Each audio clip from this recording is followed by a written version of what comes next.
God's own land यानी कि भगवान का देश कहे जाने वाला केरल इस वक्त दो वायरस के आगे पस्त नजर आ रहा है। केरल में अब कोविड के बढ़ते केसेस के बाद निपाह वायरस से हुई मौत ने चिंता और बढ़ा दी है। केरल के कोझिकोड में 12 साल के बच्चे की निपाह से मौत हो जाने के बाद केंद्र सरकार ने केरल सरकार से बीमारी से जुड़े मामलों पर कड़ी निगरानी करने की सलाह दी है।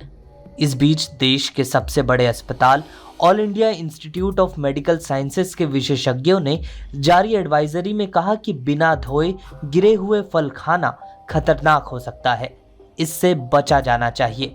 एम्स के डॉक्टर्स के मुताबिक निपाह वायरस जानवरों से इंसान में आने के बाद और संक्रामक हो जाता है।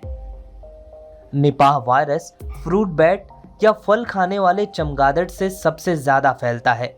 फ्रूट बैट अपनी लार फल पर ही छोड़ देते हैं, फिर ये फल खाने वाले जानवर या इंसान निपाह वायरस से संक्रमित हो जाते हैं।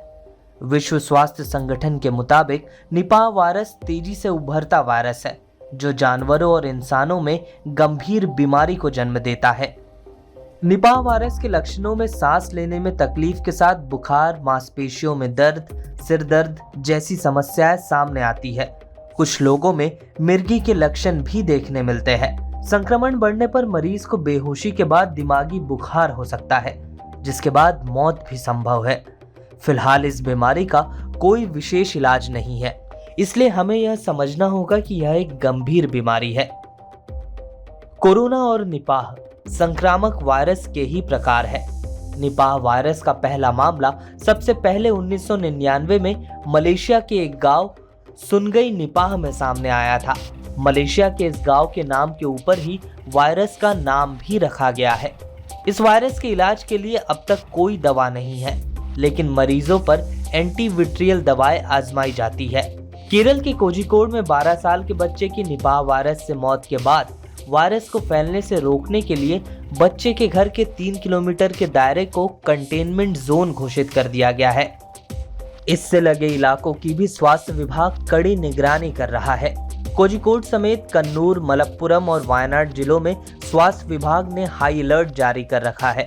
निपाह वायरस से जान गंवाने वाले 12 वर्षीय लड़के के संपर्क में आने से 38 लोगों को कोझिकोड मेडिकल कॉलेज में आइसोलेशन में रखा गया है। इनमें से 11 लोगों में निपाह वायरस के लक्षण नजर आए हैं। मई 2018 में भी केरल में सबसे पहले निपाह वायरस संक्रमण की पुष्टि हुई थी।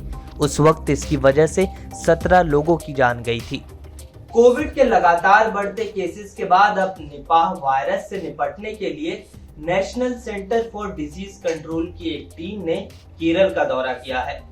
राज्य में एक साथ फैल रही दोनों बीमारियों को लेकर केंद्र और राज्य की केरल सरकार कोई भी खतरा मोल नहीं लेना चाहते।